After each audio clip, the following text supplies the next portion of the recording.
ملک کے مختلف علاقوں سے، اطراف و اکناف سے بہت سے لوگ جو ایک مسئلے کو پوچھ رہے ہیں، اور بہت سی اس میں میسیجز اور ای میل اور سب چیزیں آ رہی ہیں کہ مدارس کی رجسٹریشن میں صحیح بات کیا ہے، جسے ہم صحیح سمجھتے ہیں، اور اگر خدا کے ہاں اس پہ سوال ہوا تو جو جواب اللہ کے سامنے پیش کرنا ہے وہی کہا جاتا ہے کہ ہمارا اپنا ادارہ جیسا بھی ہے اور جتنا بھی چھوٹا ہے وہ وفاق المدارس سے منسلک ہے، اور ہم نے اس میں عظمہ تقی عثمانی صاحب پہ اعتماد کیا ہے۔ اگر ہمیں حضرت کی رائے کی مخالفت کرنی ہے تو اس کی دو صورتیں ہیں، ایک تو یہ کہ ان کی رائے سے مخالفت ہو تو ہمیں انہی کو مخاطب کرنا چاہیے، انہی کو خط لکھنا چاہیے، کوئی وجہ نہیں ہے کہ ہم اپنے گھر کی بات یوں مارکیٹ میں پھیلاتے۔ اور دوسری بات یہ ہے کہ جب بڑوں نے فیصلہ کر لیا ہے اور ہمیں اس فیصلے سے اختلاف ہے تو پہلے تو ہم وفاق سے استعفیٰ دیں اور ہم کہیں ہم وفاق میں شامل نہیں ہیں، پھر اس کے بعد جو چاہے کریں، لیکن بغیر کسی قاعدے اور قانون کے اس طرح کی چیزیں کرنا عقلاً تو درست ہو یا نہ ہو لیکن شرعاً درست نہیں ہے۔ اس لیے ہم وفاقی کے ساتھ ہیں الحمدللہ، اور ہمیں عظمہ تقی عثمانی صاحب پہ اعتبار ہے کہ حضرت جو رہنمائی فرماتے ہیں اگرچہ اس رہنمائی میں بتقاضۂ بشریت کوئی بات ہو سکتی ہے، لیکن ہمیں تو ان کی نیت تک پہ شبہ نہیں ہے کہ انشاءاللہ وہ خیر ہی کی چیز ہے، جو بھی ہماری طرف جو بھی ہماری رہنمائی کرتے ہیں، اور بڑوں کے ہوتے ہوئے ہماری حیثیت کیا ہے کہ بولی، آدمی کو اپنی حیثیت پہ بھی غور کرنا چاہیے۔ مفتی منیب صاحب بھی اسی میں ہیں، اور بہت بڑے بڑے علماء اسی رائے کے قائل ہیں۔ ہماری تو اوقات ہی کوئی نہیں، لیکن چونکہ مختلف اطراف و اکناف سے بہت دباؤ ہے، اس سے ہم نے مختصر بات یہ عرض کر دی، یا تو ہم وفاق سے آزاد ہو جائیں، پھر جو مرضی کریں ولیعذ باللہ، لیکن اس کے تحت رہ کے ہی کام کرنا چاہتے ہیں۔ ایک سوال یہ فرمایا کہ نماز جنازہ میں چوتھی تکبیر سے پہلے امام نے 3 تکبیرات کہہ کے سلام پھیر دیا اور لقمہ دینے پہ چوتھی تکبیر کہی اور دوبارہ سلام پھیرا، کیا نماز جنازہ ادا ہو گئی؟ نماز جنازہ میں 4 تکبیرات فرض ہیں، اور یہ جو چاروں تکبیرات ہیں نا، اصل میں یہ 4 رکعتوں کے قائم مقام، تو یہ ایسے ہی ایسے کہ آدمی 3 رکعتیں پڑھ کے سلام پھیر دے، تو اگر نماز جنازہ میں جان بوجھ کے ایسے کرے گا تو ظاہر ہے کہ نماز ہوگی ہی نہیں، لیکن اگر غلطی سے ایسے ہو گیا اور امام نے 3 تکبیروں کے بعد سلام پھیر دیا لیکن کوئی ایسی حرکت نہیں ہوئی جو نماز کو ختم کر دینے والی، مثلاً قبلے سے پھر جانا،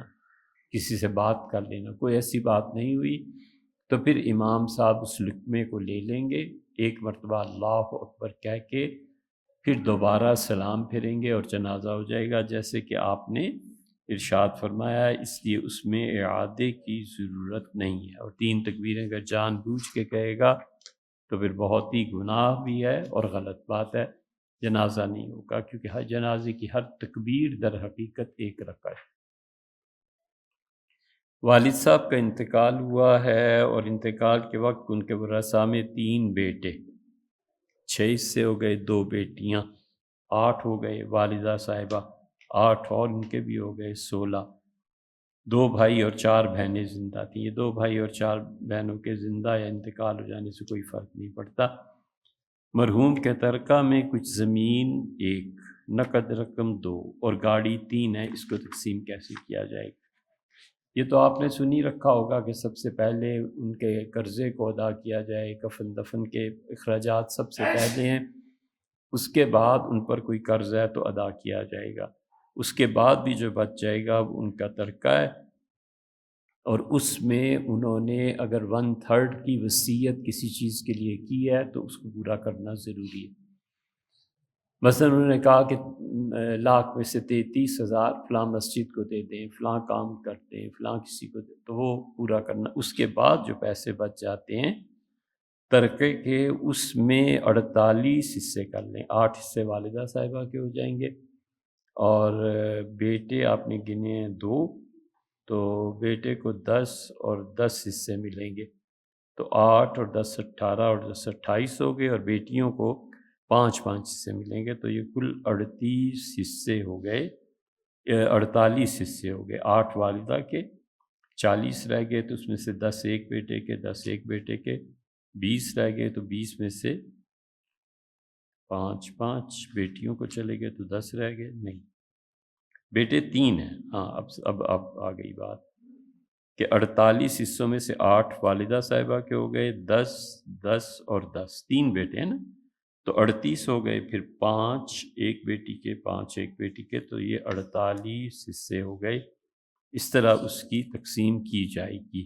سدس چھٹا حصہ والدہ صاحبہ کو پہنچے گا اس کا، اور اسبہ میں ان کے 3 بیٹے اور 2 بیٹیاں ہیں، اور باقیہ حصے ان کو ملیں گے۔ یہ خلیل صاحب تقسیم ہے، اور اس میں بھائیوں اور بہنوں کے زندہ یا انتقال کرنے سے کوئی فرق نہیں پڑتا۔ کنونشنل بینک میں نوکری جائز، چوکیداری کی نوکری جائز ہے یا ناجائز؟ ہمارے زمانے میں بھیا سیدھا سادہ مسئلہ یہ ہے کہ نوکری جہاں بھی ملتی ہو کر لے، بس فاقہ کرنا اور کفر تک پہنچنے سے بہتر ہے کہ آدمی گناہ کی زندگی میں پڑ جائے اور اللہ سے معافی مانگے۔ حضرت تھانوی نور اللہ القدو نے بڑا اچھا جملہ لکھا ہے، انہوں نے لکھا ہے کہ جب کبیرہ گناہ کفر سے بچاتا ہو تو اس کبیرہ گناہ کا کرنا واجب ہے۔ کفر میں تو نہیں نہ گرے گا، 2-4 دن اگر بچوں نے شور مچایا، اللہ نہ کرے ایک وقت فاقہ نہیں برداشت ہوتا، تو اس لیے کر لے نوکری سودی بینک کی، چوکیداری کی، اور اچھی نوکری کی تلاش میں رہے، روز کہیں نہ کہیں بات کرتا رہے، مانگتا رہے، اللہ سے دعا کرتا رہے، اور جو کچھ کر رہا ہے اس پہ خدا کی پناہ بھی مانگے تو درست ہو جائے گی۔ یا پھر دوسرا طریقہ یہ ہے کہ ڈٹ جائے کہ جب تک نہیں ملتی حرام میں نہیں پڑوں گا، وہ پھر اس کی دعوت، اس کا طریقہ وہ جانے اور اللہ جانے۔ نماز با جماعت شامل ہوتے ہوئے اکثر دیکھتا ہوں کہ اگلی صف میں جگہ باقی ہوتی ہے، لوگوں نے نئی صف بنانی شروع کر دیتے ہیں، اس سے نماز پر کوئی اثر پڑتا ہے؟ نماز پہ تو اثر ایسا نہیں پڑتا، لیکن یہ جو دوسری صف اور پھر تیسری بنانا شروع کر دیتے ہیں نا، یہ حرام ہے، حرام، سمجھے، کبیرہ گناہوں میں سے۔ جب تک پہلی صف پوری نہ ہو جائے دوسری میں آدمی بالکل کھڑا نہ ہو، اور پھر تیسری صف، اور اسی طرح اللہ حاضر کے آثار۔ اور نماز میں فرق البتہ اس طرح سے پڑتا ہے کہ امام نماز بھول جاتا ہے، امام کی نماز خراب ہو جاتی ہے۔ مقتدی جتنے خراب یا اچھے ہوتے ہیں، امام کی نماز اسی حساب سے ہوتی ہے۔ حضور صلی اللہ علیہ وسلم، حضرت سعد رضی اللہ عنہ کی روایت ہے، یہ آتی ہے نسائی میں، انہوں نے فرمایا کہ میں دیر سے آنکھ کھلی، مسجد نبوی آیا، وضو کر رہا تھا، اور رسول اللہ صلی اللہ علیہ وسلم نے دوسری رکعت شروع کی، اور آپ نے سورہ روم کی تلاوت شروع کی، اور چند آیتیں پڑھنے کے بعد رکوع کیا، اور پھر نماز پوری ہوئی تو آپ نے فرمایا لوگوں کو کیا ہو گیا ہے؟ تو سعد رضی اللہ عنہ کہتے ہیں کہ میں نے اصل میں وضو میں پاؤں دھو رہا تھا، جلدی جلدی دھو کے بھاگا شام، تو رسول اللہ صلی اللہ علیہ وسلم بلند آواز سے فرمایا کہ لوگوں کو کیا ہو گیا ہے؟ وضو ٹھیک نہیں کرتے اور اس کا اثر میری نماز پہ پڑتا ہے۔ تو مقتدی نماز پڑھنے والے جو پیچھے لوگ ہوتے ہیں، وہ جتنے گناہ گار ہوتے ہیں، امام اتنے ہی خراب نماز میں محسوس کرتا ہے اگر اس کا دل زندہ ہو، اور اگر وہ نیک اور متقی اور پرہیزگار ہوتے ہیں اس کا بھی اثر امام پہ پڑتا ہے، اور بہت زیادہ پڑتا ہے۔ اس لیے اچھے صالح نیک امام کے پیچھے نماز پڑھنا بہت بڑے ثواب کی چیز ہے، نماز کا ثواب بڑھ جاتا ہے۔ ہمارے مشائخ میں حاجی امداد اللہ صاحب مہاجر مکی رحمۃ اللہ علیہ کے جو شیخ تھے نا میاں جی نور محمد صاحب رحمۃ اللہ علیہ، ان سے کسی نے کہا کہ حضرت گاؤں میں ایک لڑکا آیا ہے اور بہت اچھی آواز ہے، آپ اس سے ایک نعت سن لیں۔ تو میاں جی صاحب رحمۃ اللہ نے نہ کر، لوگوں نے زیادہ اصرار کیا تو فرمایا میاں تم جانتے ہی ہو کہ اچھی آواز میں بغیر موسیقی کے نعت پڑھنا سننا، اس میں علماء کا اختلاف ہے، کچھ کہتے ہیں جائز ہے، کچھ کہتے ہیں ناجائز ہے۔ مفتی تمہارے بعض شرطوں کے ساتھ اسے جائز قرار دیتے ہیں، لیکن میرا مسئلہ یہ ہے کہ میں لوگوں کو نماز پڑھاتا ہوں تو میں ایسے مسئلے میں پڑ جاؤں جسے بعض علماء نے ناجائز لکھا ہے، تو میرے نمازیوں پر میری نماز کا کیا اثر رہے گا اور کیا ان کی نمازوں میں نور پیدا ہو۔ امامت کوئی آسان نہیں ہے، مقتدیوں سے اثر امام پہ، اور امام کی نیکی اور دل کا تقوی وہ لوگوں کے دلوں پہ اثر ڈالتا ہے۔ اس لیے کوئی آدمی ملے نا، اس سے پوچھنا کہ فلانے کے پیچھے نماز پڑھی اور فلانے کے پیچھے، ان دونوں میں فرق مجھے محسوس ہوتا ہے، وہ کیا ہوتا ہے؟ اس کا دل اندر سے زندہ ہوتا ہے نا، تو اس تقوی کی روشنی اس پہ پڑتی ہے تو سمجھ جاتا ہے کہ یہ اللہ نے مہربانی فرمائی ہے۔ تو اس لیے بالکل ایسے نہیں کرنا چاہیے کہ پیچھے صفیں بھی بن رہی ہیں اور کھڑا نہیں، بالکل نہیں، پہلی صف پھر دوسری۔ حضور صلی اللہ علیہ وسلم فرمایا اللہ رحم کرے وہ لوگ جو پہلی صف میں ہوتے ہیں، پھر فرمایا خدا کی رحمت ہو ان پہ جو دوسری صف میں ہوتے ہیں۔ ہم نے عرض کیا والثالثہ، اور تیسری صف حضور صلی اللہ علیہ وسلم ان پہ بھی ہو ہی جائے، یہ پھر بھی نہیں فرمایا رحمت۔ تو اس لیے پہلی صف اللہ کا قرب دلاتی۔ حدیث میں فجر کی سنتوں کو جلدی جلدی مکمل کرنے کے متعلق ہے، کیا آپ بتا سکتے ہیں کہ اس کا مطلب کیا ہے؟ بتا تو سکتا ہوں، اور ہم فجر کی سنت نماز کو جلدی کیسے مکمل کر سکتے ہیں؟ حضور صلی اللہ علیہ وسلم کے متعلق اصل حدیث یہ آئی ہے کہ آپ صبح کی سنتیں مختصر پڑھتے تھے، حتیٰ کہ حضرت عائشہ رضی اللہ عنہ فرماتی ہیں کہ اتنی جلدی رکوع میں چلے جاتے تھے کہ میں نے ایک دن پوچھا کہ صبح کی جو سنتیں آپ پڑھتے ہیں اس میں فاتحہ بھی پڑھنی ہوتی ہے کہ نہیں؟ رسول اللہ صلی اللہ علیہ وسلم کی جلدی سنتوں کو پڑھنا ان کی باقی نمازوں کے مقابلے میں تھا، کہ وہ ویسے تو نماز کتنی لمبی پڑھتے ہیں اور فجر کی سنتیں اس نماز کے مقابلے میں مختصر پڑھتے تھے، صحیح ہے؟ تو اس لیے حضور اقدس صلی اللہ علیہ وسلم جو دو سنتیں مختصر پڑھتے تھے وہ ہماری 4 سے بھی زیادہ ہی لمبی ہوتی ہوں گی۔ تو مراد یہ ہے کہ آدمی اس میں اپنی طرف سے جلدی کر لے، تلاوت کرے۔ عارف صاحب آپ نے بہت لمبا سوال لکھا ہے کہ جس لڑکی سے شادی کرنا چاہتا ہوں اس کے والدین کو یہ پیغام بھجوانا چاہتا ہوں کہ چارٹرڈ اکاؤنٹنٹ کی پڑھائی کروائیں تاکہ ہم دونوں ایک ساتھ ایک ہی کمپنی میں نوکری کر لیں، پھر اپنی کمپنی کھول لیں، پھر وہ کنسلٹنٹ لگ جائے، میں ایڈیٹنگ کو انجام دوں،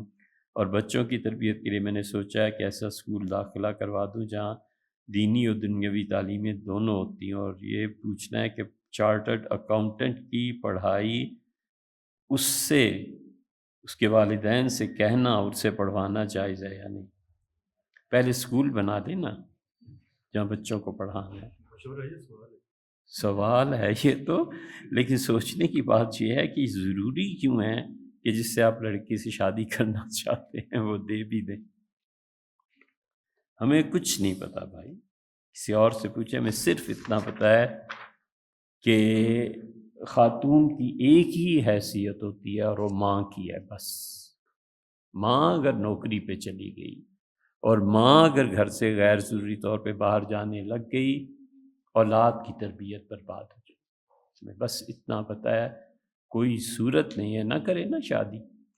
بیوی کے اخراجات نہیں اٹھا سکتا تو یہ پنگا لینے کی کیا ضرورت ہے؟ کیا ضرورت ہے؟ اگر غصہ قابو میں نہیں ہے اور اسے طلاق کی آخر دینی ہے تو کیا ضرورت ہے شادی کرنے کی؟ ضرور کسی کی زندگی برباد کرنی؟ ایک ہی روپ ہے خاتون کا اور وہ ماں ہے، وہ اچھی تربیت کرتی ہے، سوسائٹی اچھی ہوتی ہے۔ اتنی حساس ہے شریعت اس معاملے میں، سیدنا عمر رضی اللہ عنہ امیر المومنین ہونے کے باوجود مسجد نبوی میں کھڑے ہو جاتے تھے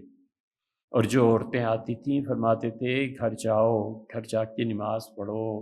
عمر اللہ کی طرف سے تمہیں ضمانت دیتا ہے کہ گھر کی نماز میں تمہیں زیادہ ثواب ملے گا بجائے مسجد نبوی کے۔ اور فرماتے ہیں تمہارے بچے چھوٹے ہیں اور بچے کو ماں کی کب ضرورت پیش آ جائے تو تم یہاں ہوگی تو بچہ کیا کرے گا، جاؤ اور گھر میں نماز۔ اس لیے یہ اس طرح کی چیزیں کہ اور اسی طرح ولیعص باللہ اب میں کیا کیا کہوں، بغیرتی کی حد تک اب مسلمانوں کے معاشرے میں جی بیٹی آپ کی کیا کرتی ہے،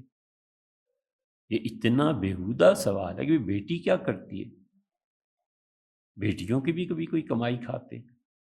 لا حول ولا قوت الا باللہ۔ دیوبندی علماء کرام پر مولانا مرزا خان صاحب کے کفر کی عبارات کیا تھیں، خود ان دیوبندی علماء کرام نے جواباً کیا وضاحت فرمائی۔ بھیا حضرت نے جو اعتراضات کیے تھے مولانا مرزا خان صاحب نے وہ سارے فتاوی رضویہ میں لکھے ہوئے، اور مولانا مرزا خان صاحب نے مستقل اس پر کتابیں بھی لکھی ہیں۔ اب بآسانی ان 4 عبارتوں پر جو ان کے اعتراضات تھے اور جو ان کے جوابات مولانا تھانوی نور اللہ قدوم نے دیے تھے یا دیوبند کے علماء میں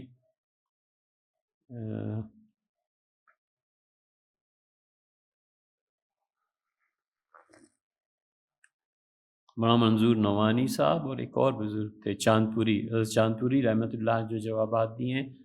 یہ جگہ جگہ ہر جگہ مل جاتے ہیں، آپ انہیں بھی پڑھ لیں انہیں بھی پڑھ لیں، آپ کو ان عبارات کی وضاحت مل جائے گی۔ مولانا گنگوئی رحمۃ اللہ علیہ کا خواب میں حضرت مولانا قاسم نانوتوی رحمۃ اللہ سے شادی اور پھر لذت، اس کی کیا ضرورت تھی، اس خواب کو بیان کرنے کی کیا ضرورت تھی؟ اور پھر آپ نے طنز بھی کیا کہ کتنے عرصے تک اس کا جواب ممکن ہوگا اور کیا جمعے کے سوال و جواب میں اس کا جواب ملے گا؟ آج غالباً جمعہ ہی ہے، اس لیے ایک جواب تو یہ ہے کہ آپ دونوں طرف کی فریقین کی باتیں پڑھ لیں گے۔ رہ گئی یہ خواب کی بات، تو کوئی مناظرہ نہیں ہے، کوئی بحث نہیں، میں صرف ایک درخواست کرتا ہوں کہ خواب میں جتنے بھی احوال اور حالات ہوا کرتے ہیں کیا اس پہ عالم بیداری کا حکم لگتا ہے؟ نہیں لگتا۔ آپ نے سوال فرمایا کہ اس خواب کو بیان کرنے کی ضرورت کیا تھی، ہوئی ہوگی کوئی ضرورت پیش آئی ہوگی، ہمارے پاس کوئی ذریعہ نہیں کہ حضرت رحمۃ اللہ سے پوچھے کہ حضرت اس کو بیان کیوں آپ نے کیا، کیا ضرورت پیش آئی، ہوئی ہوگی کوئی ضرورت پیش آئی ہوگی۔ طریقے اب 2 ہی ہیں، ایک تو یہ ہے کہ اب قیامت میں ملیں، آپ بھی ملیں جنت میں انشاءاللہ، تو آپ پوچھتے کہ حضرت اس خواب کو بیان کرنے کی ضرورت کیا پیش ہے۔ دوسرے فرض کر لو کوئی ضرورت نہیں تھی، فرض کر لو یہ غلط کام ہو گیا، تو اب 1 صدی کے بعد اس کام کو سامنے رکھ کے ان اللہ کے بندوں پر جرح کرنا یہ ٹھیک ہے؟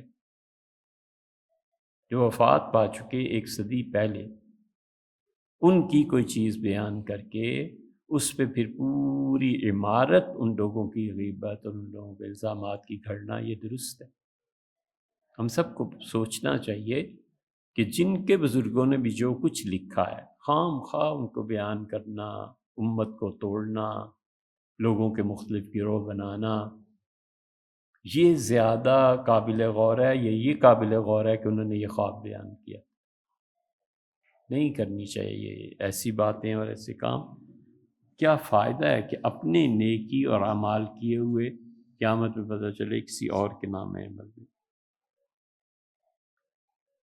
اناؤ سے آپ نے سوال پوچھا ہے، ایک صاحب بیان کر رہے تھے کہ حضرت جعفر صادق رحمۃ اللہ علیہ خدا کے دیدار کے منکر سے،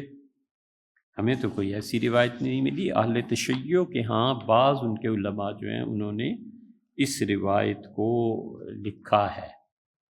لیکن یہ اہل تشیع کی روایت ہے، ہمارے ہاں تو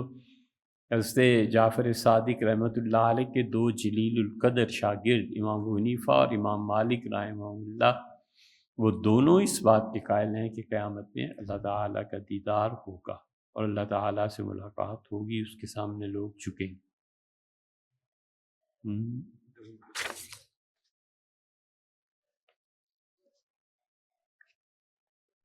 جی اس پہ میں پہلے بیان کر چکا عبداللہ صاحب، جب یہ اعتراض اٹھا تھا المومنین سے عائشہ رضی اللہ عنہ کے متعلق تو بہت تفصیل سے عرض کیا تھا، اس چیز کو سن لیجیے۔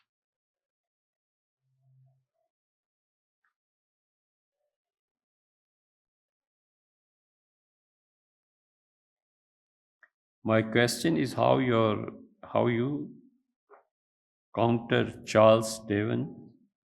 theory of evolution, where he says humans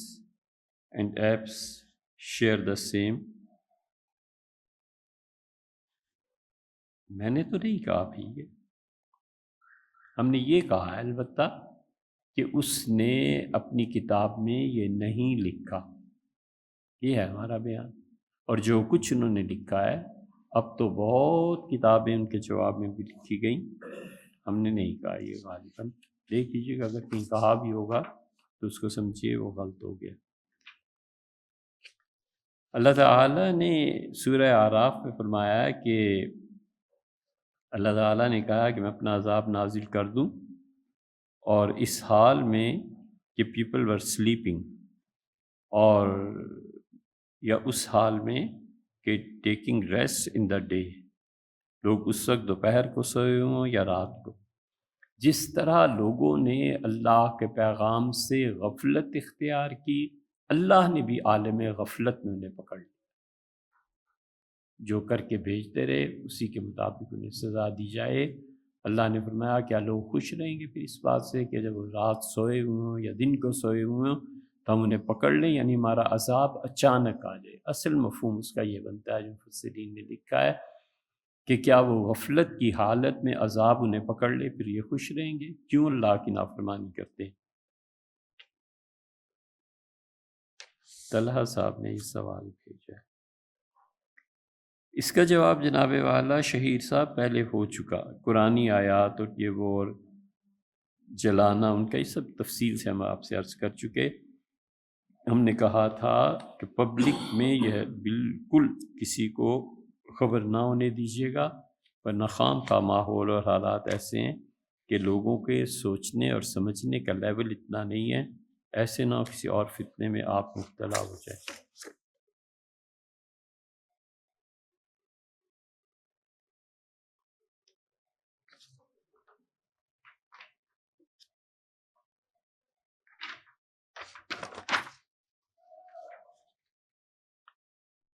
ایک قول ہے کہ اے بنی آدم تیری ایک چاہت ہے اور میری ایک چاہت ہے، اس حدیث کی کوئی سند، یہ ہم پہلے بھی بات کئی مرتبہ کر چکے، کوئی سند نہیں ہے، جو بیان کرتے ہیں ان سے پوچھو نا یار۔ ایک خاتون جس کے 10 سال بعد عدالت نے طلاق کا فیصلہ دیا اور اس دوران خاتون ماں باپ کے گھر میں رہی، ایسی عدت ان کی اسی دن شروع ہو گئی تھی جس دن طلاق اس نے دی تھی شوہر، اور اسی دن ختم ہو گئی تھی جو طلاق بھی ان کی تھی۔ اس کا جواب بھی پہلے ہو چکا ہے۔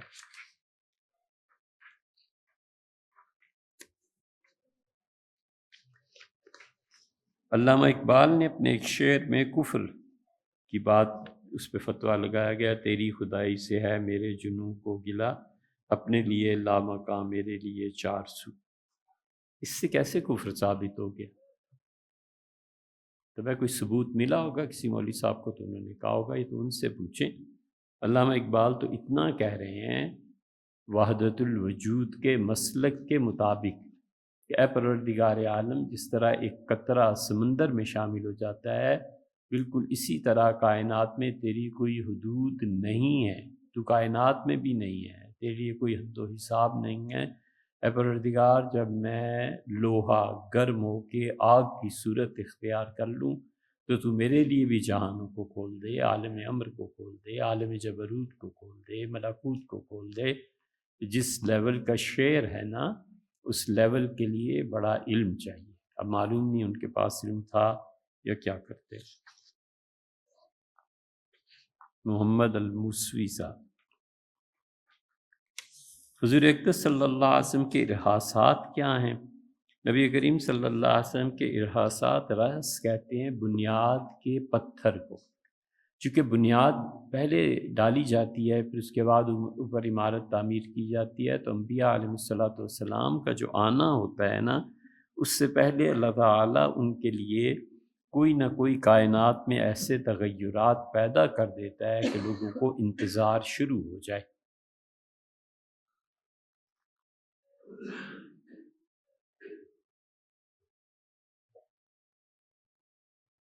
جیسے حضرت موسیٰ علیہ السلام، ان کی ولادت سے قبل فرعون نے خواب دیکھا، تو سارا مفسرین نے لکھا، آپ جانتے ہی ہوں گے، نہیں تو وہاں دیکھ لیجئے گا۔ وہ بنیادی پتھر تھا کہ تمہاری سلطنت میں یہ تغیر آ جائے گا۔ اب تک بھی یہ ہوتا ہے، اللہ کو جب بڑا کام کچھ کرنا ہوتا ہے تو اللہ تعالیٰ پہلے خواب میں دکھا دیتے ہیں، کئی لوگوں کو جنہیں عالم خواب سے مناسبت ہوتی ہے وہ دیکھ لیتا ہے، اس کو سمجھ جاتا ہے کہ اب یہ ہونے والا ہے میرے ساتھ یا خاندان کے ساتھ یا کسی۔ سیدنا عمر رضی اللہ عنہ کی خلافت میں ایران پہ جب حملہ ہوا تو اس نے سعد رضی اللہ عنہ نے اپنا ایک جاسوس بھیج دیا تھا کہ بادشاہ نے ایران میں اپنے سارے لوگوں کو بلایا ہے، ذرا دیکھو وہ کیا بحث کرتے ہیں۔ تو اس نے آگے کہا، حضرت ان میں رستم کھڑا ہوا تھا، اور رستم نے یہ کہا کہ بادشاہ سلامت آپ کے حکم پہ جان حاصل، لڑیں گے مریں گے۔ مگر میں آپ کو بتاؤں، میں نے ایک عجیب خواب دیکھا ہے، ایک آدمی بہت لمبا تڑنگا سا تھا اور اس نے بالکل کھردرا لباس پہنا ہوا تھا، اور وہ آیا ہے اور اس سے مجھ سے پوچھا کہ رستم کہاں ہے اسلحہ؟ تو میں اسے ڈپو پہ لے گیا تو اس نے اس پہ تالا لگا کے چابی اپنے پاس رکھ، پھر دوسرا، پھر تیسرا، جتنے ایران میں اسلحے کے ذخائر ہیں سب پہ اس نے تالا لگایا اور چابیاں جیب میں ڈال کے چل پڑا۔ تو سعد رضی اللہ عنہ نے کہا، خدا کی قسم یہ تو امیر المومنین ہیں جن کا ذکر تم کر رہے ہو، ضرور ضرور ہمیں فتح ہوگی اور ایران جاتا رہے گا۔ بہت جگہ ہے اس طرح۔ حضرت شاہ ولی اللہ صاحب رحمۃ اللہ علیہ لکھا ہے کہ حضرت مجدد الفسانی سرہندی رحمۃ اللہ علیہ کا آنا، مجھے یہ بتایا گیا ہے کہ حضرت مہدی کے آنے کے لیے جو بنیادی پتھر رکھنا تھا خدا نے اس کائنات میں، حضرت مجدد رحمۃ اللہ علیہ کی صورت میں بھیج دیا ہے۔ اب تم دیکھو گے کہ حضرت کی تعلیمات اور یہ چیزیں آخری ان علماء کا گروہ حضرت مہدی سے ملے گی۔ یہ ہوتے ہیں ارہاسات۔ سیرت میں کیا ہوا؟ حضور اقدس صلی اللہ علیہ وسلم کے لیے بھی ارہاسات، آپ کی والدہ صاحبہ کا خواب میں دیکھنا، اور حضرت ابراہیم علیہ السلام کا دعا مانگنا، پھر مکہ مکرمہ میں قحط کا پڑ جانا، پھر مکہ مکرمہ میں قحط نہیں، پانی کا نہ ہونا، پھر زمزم کا مل جانا، پھر رسول اللہ صلی اللہ علیہ وسلم کے دادا کا نظر ماننا کہ اللہ اگر مجھے اتنے بیٹے دے دے تو میں تیری راہ میں اس طرح کام ایک کو قربان کروں۔ یہ سب چیزیں تھیں جو حقیقت میں یہ سب کچھ کائنات کو سجایا جا رہا تھا اس لیے کہ حضرت رسالت مآب صلی اللہ علیہ وسلم کی تشریف آوری تھی۔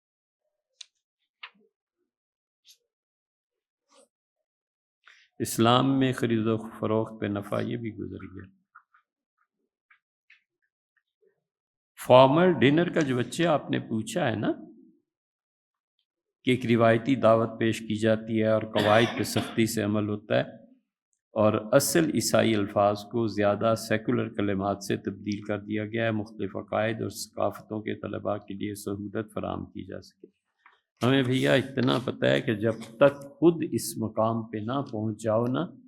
کہ تم نظام تعلیم کو تبدیل کر سکو، جب تک خود اس مقام پہ نہ پہنچ جاؤ کہ اپنے ملک میں اتنے اچھے ادارے تعلیم کے قائم کر سکو، اس وقت تک بالکل چپ کر کے تعلیم حاصل کرو اور ان بحثوں میں نہ پڑو۔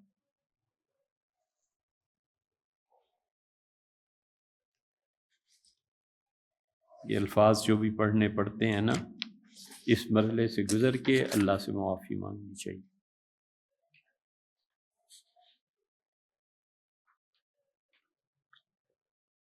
عمر صاحب، آپ نے جو تحریر فرمایا ہے کہ تراجم تو ابھی حال ہی میں ہندوستان میں شاہ ولی اللہ صاحب رحمۃ اللہ علیہ کے زمانے میں شیخ مصطفیٰ صبری نے جائز ہونے کا فتویٰ دیا تھا، اس سے قبل اصل بات آپ نے یہ پوچھی ہے کہ جو لوگ بغیر سوچے ہوئے قرآن کو بغیر سمجھے ہوئے پڑھتے ہیں ان کو ثواب ملے گا یا نہیں؟ یقیناً ملے گا۔ یہ نہیں ہے آپ اور ہم نہیں پڑھتے، سیدنا عمر اور ابوبکر رضی اللہ عنہ نہیں پڑھتے تھے الف لام میم، سیدنا علی رضی اللہ عنہ نہیں پڑھتے تھے؟ کب کسی نے الف لام میم کے ثواب کو بیان کیا ہے؟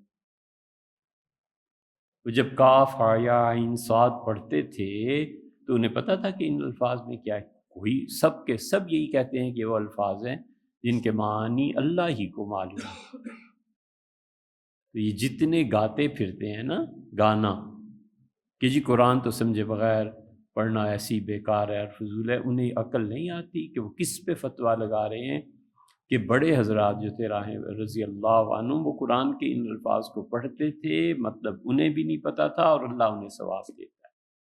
اسی لیے عبداللہ ابن مسعود رضی اللہ عنہ نے کمال کی بات کی، انہوں نے کہا الف ایک ہے اور لام ایک ہے اور میم ایک ہے اور ان تینوں کے پڑھنے میں 30 نیکیاں تمہیں ملیں گی۔ انہوں نے گویا یہ بھی سمجھا دیا کہ تمہاری سمجھ میں قرآن آئے یا نہ آئے، اگر تلاوت کرو گے تو ثواب ملے گا۔ اگر ہم تلاوت پہ ثواب کی نفی کر دیں کہ چونکہ پہلے اس نے سمجھا نہیں ہے اس لیے اسے کوئی ثواب نہیں ملے گا، تو پھر ضروری ہے کہ ہر آدمی عربی پڑھے، پھر قرآن کریم کے معانی بھی، پھر قرآن کے جو معانی اور ترجمہ ہے اس میں بھی اسے کمال حاصل۔ مثلا اللہ تعالیٰ نے فرمایا سورہ رحمان میں کہ وَالنَّجْمُ وَالشَّجَرُ يَسْجُدَانِ، اور لوگوں ستارے، نجم اور درخت اللہ کو سجدہ کرتے ہیں۔ اب آدمی حیران ہوتا ہے کہ یا اللہ یہ تیرا کلام ہے، ستارے اور درخت میں آپس میں دونوں میں آخر کیا مناسبت کیا ہے؟ تو ایک وقت تھا جب اس آیت پہ پہنچے تو کئی دن تک تفاسیر دیکھتے رہے کہ یار اس میں ہے کیا، آخر چاند کو درختوں سے کیا مناسبت ہے۔ حضرت شاہ عبد القادر صاحب رحمۃ اللہ علیہ کا ترجمہ دیکھا، پھر سمجھ میں آیا کہ نجم سے مراد ہر وہ چیز جس کی بنیاد معلوم نہ ہو۔ نجم سے مراد ہر وہ چیز جس کی بنیاد یا تو معلوم نہ ہو اور یا پھر وہ ایسی ہو کہ نہایت کمزور بنیاد ہو اور اس کی بنا پر کوئی محل کھڑا کر دیا جائے۔ جیسے ستارے کی بنیاد معلوم نہیں نا، ہمیں تو ہوا میں معلق نظر آتا ہے، بس اس کی جڑ کہاں ہے، کہاں سے وہ پیوست ہے، کچھ پتہ نہیں۔ حضرت نے ترجمہ فرمایا کہ وَالنَّجْم، اور بیل چڑھ جاتی ہے نا، کتنی بھاری بیلیں ہوتی ہیں، کدو کی، کھیرے کی، اور اس کی جڑ دیکھو تو بالکل معمولی سی ہوتی ہے۔ فرمایا وَالنَّجْم وَالشَّجَرُ، اور بیلیں اور درخت اللہ کو سجدہ کرتے ہیں۔ اب بات بنی نا کہ اللہ کا کلام، تو اس کا مطلب پھر یہ ہوا کہ جب تک اتنی گہرے اور باریک علوم حاصل نہ کرے تب تک اسے ثواب ہی نہیں ہوگا، بے تکی بات۔ تو اس کے لیے آپ فرما رہے ہیں کہ 1400 سال سے عربوں میں قرآن کریم کا ترجمہ، لیکن اس میں بات یہ ہے کہ ہم سبھی اس بات کے قائل ہیں، آپ بھی قائل ہیں۔ کوئی نہیں سمجھتا تو بھی اسے ثواب ملے گا، کوئی صرف عربی پڑھتا ہے اسے ترجمہ نہیں آتا تو بھی اسے ثواب ملے گا۔ وہ ایصال ثواب کرے گا تو جس کے لیے کرے گا اسے بھی ثواب پہنچے گا۔ فضول ایسی دور حاضر کی وہ مباحث ہیں جنہوں نے پڑھا ہی نہیں ہے، جنہیں عربی بھی پڑھنی نہیں آتی نا، تو ایسے کرتوت کرتے ہیں۔ رہ گئی یہ بات کہ شاہ ولی اللہ صاحب رحمۃ اللہ نے ترجمہ کیا جب خلافت عثمانیہ میں شیخ مصطفیٰ صبری نے، یہ شیخ مصطفیٰ صبری جو تھے ان کا رسالہ تو ہے مستقل قرآن کریم کے ترجمے میں، اور یہ یاد پڑتا ہے ہمارے ہاں جو ہے وہ رسالہ جامعۃ الازہر میں کہیں چھپا ہے، لیکن کیا شیخ مصطفیٰ صبری حضرت شاہ ولی اللہ صاحب رحمۃ اللہ کے بعد نہیں تھے؟ یعنی آپ کہتے ہیں کہ مصطفیٰ صبری نے فتویٰ دیا تو شاہ ولی اللہ رحمۃ اللہ نے ترجمہ کیا۔ خیال یہ ہے کہ شاید شاہ ولی اللہ رحمۃ اللہ علیہ پہلے ہیں اور مصطفیٰ صبری نے جائز ہونے کا فتویٰ بعد میں دیا۔ دیکھ لیجئے گا، صرف تاریخ کی ایک چیز ہے، مدت ہوئی وہ رسالہ دیکھا تھا۔ اور دوسری بات یہ کہ مصطفیٰ صبری آپ نے جو تحریر فرمایا ہے کہ قرآن کریم کے تراجم جب سے شروع ہوئے ہیں، جب شیخ مصطفیٰ صبری نے یہ کیا، ایسے نہیں ہے۔ قرآن کریم کے تراجم تو اس سے پہلے بھی ہوتے تھے، حتیٰ کہ رسول اللہ صلی اللہ علیہ وسلم کے دور میں خود حضرت ایران کے جو تھے، نہیں یہ بزرگ غفاری کہاں سے ایران کے تھے؟ حضرت سلمان فارسی رضی اللہ عنہ نے فارسی میں ترجمہ کیا ہے، ان کے بعد بھی ترجمہ ہوا ہے، سندھی میں بھی ہوا ہے، شیخ نور سندھی تھے، آپ دیکھیں کس زمان کے، انہوں نے بھی ترجمہ کیا۔ تو تراجم میں یہ نہیں ہے، تراجم ہمیشہ سے ہوتے آئے ہیں تاکہ جن لوگوں کو قرآن کریم کی سمجھ نہیں ہے ان تک یہ بات پہنچائی جائے۔